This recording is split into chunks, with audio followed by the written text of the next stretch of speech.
Hey fam, welcome back to Headlocks and Hot Packs, where this cold from last week is still nagging me, so apologies in advance. I can't seem to get rid of it. And, well, the other thing that it seemed like we kind of got rid of was some vintage hoops, but that's not the case, as tonight we are checking out some 1994-95 Ultra Series 1 with, I'm pretty sure that's the insert set. I picked this up off of eBay. $25 shipped for Series 1. It did say it came with a special 4-card insert set in addition to all of the cards from Series 1, so let's get a gander here. What is this?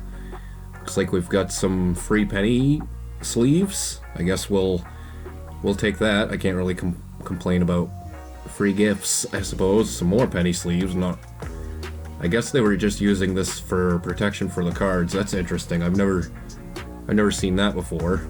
I'll take that over friggin' packing peanuts any day. And then an empty box of 95 Select Certified NFL Hobby Exclusive Premier Edition. Yeah, this is empty. Would have been cool if there was some stuff in there too. But 94-95 Ultra Series 1. A lot of the rookies are in Series 2. There's not much for great cards in here, if I'm being honest, which is why this one was kind of on the cheap. There are a couple of Hall of Fame rookies to be had. One is in Series 2. There's one in Series 1, which we will see tonight, and that is Jason Kidd, as we get a look at the design. Like I said, this was $25 shipped off of eBay, and I definitely had quite a few of these when I was younger. This was prime collecting age for me, 94, 95. For the most part, you can kind of pick up wax boxes of these, at least you could at one point, for fairly cheap, just because this was when Jordan was retired. Here's a look at the Celtics. I'm not sure how many of these I have in my collection. I'll have to take a look at that.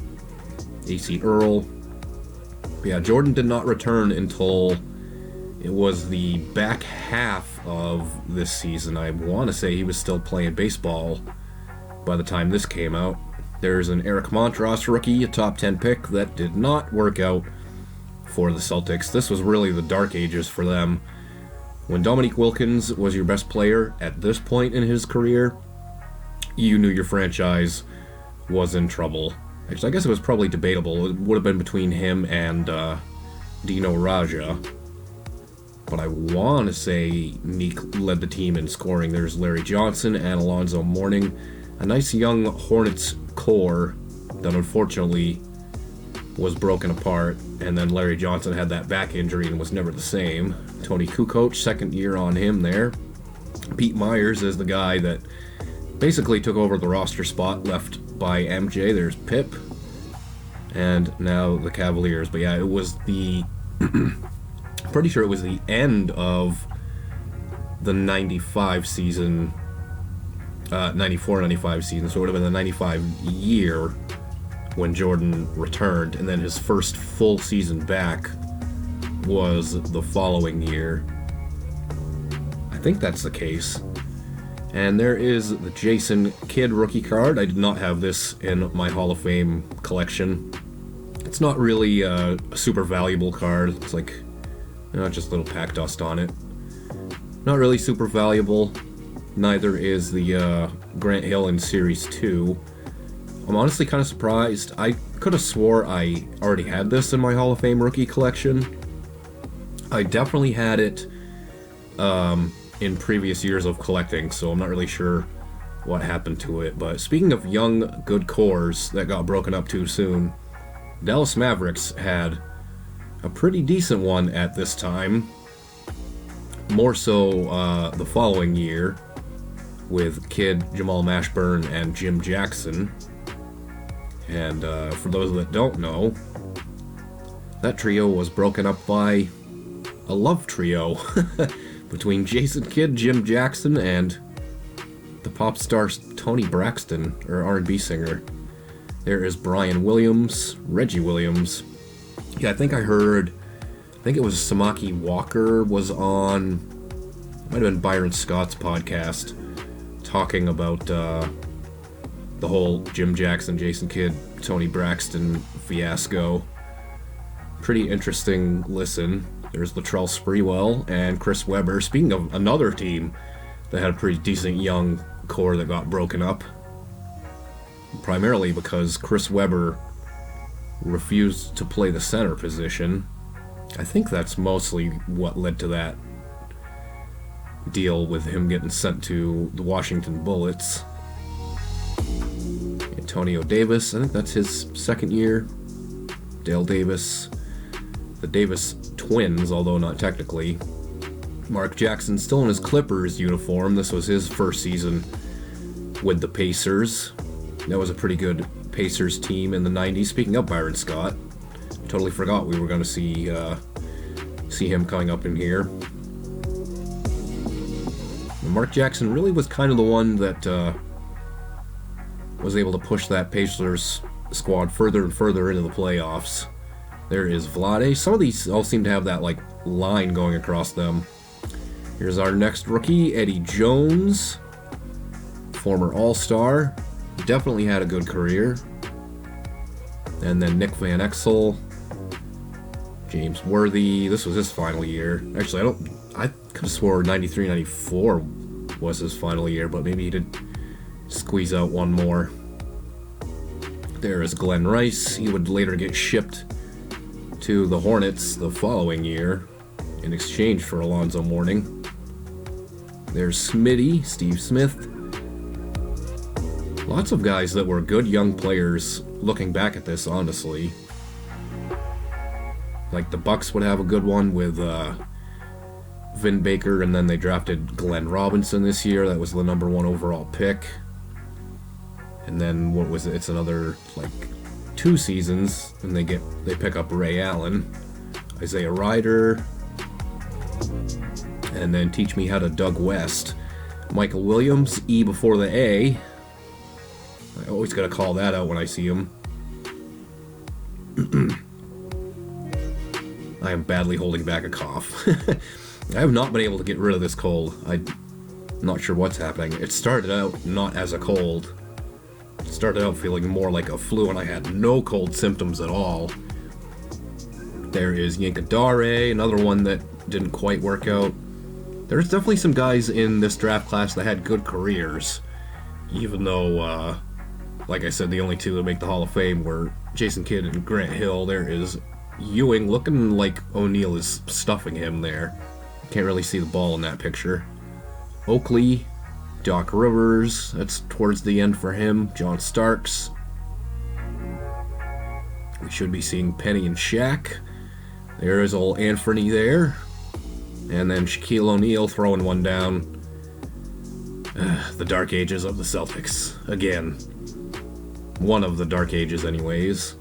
Kind of had another one the few years, or kind of, we definitely had another one the couple of years before the Garnett trade later on down the line. Scott Williams for the Sixers. I don't remember him playing for the Sixers. There's Chuck, who we have not seen nearly enough of on TV. What is going on with inside the NBA? What a strange thing. They've only been on, what is it, like twice in a month or something crazy like that. Clyde the Glide ends that stack out. Like, why would you sign those guys, bring them over, and then ESPN has barely even used them? Alright, last stack of base here. There's Horace Grant's twin brother, Harvey. I think they're twins, I'm pretty sure. Identical. James Robinson. Yeah, we'll check these out, and then we'll see what that... I think it's the award winners insert set that came with this. So it's like a cheaper one, but we'll check it out nonetheless. There's Walt Williams. You guys heard the frog that time. Sean Elliott, who's returned to San Antonio Spurs. They traded him for the Worm. And then, I forget what happened with Sean Elliott in Detroit. But he was only there for a year. And then went right back to San Antonio. There's Sean Kemp, McMillan, Gary Payton, The Glove, like a glove, de la shrev. And, well, we're going to see, I forgot what I was calling him last time we saw him. There he is. Keep your hands off Carl. That's not what I had nicknamed him before. I forget what I was saying in our last vintage basketball video. And now we got the Washington Bullets here. Their big draft pick this year would have been Juwan Howard. And then the checklist. Alright, let's check out this insert set and then we will wrap things up there.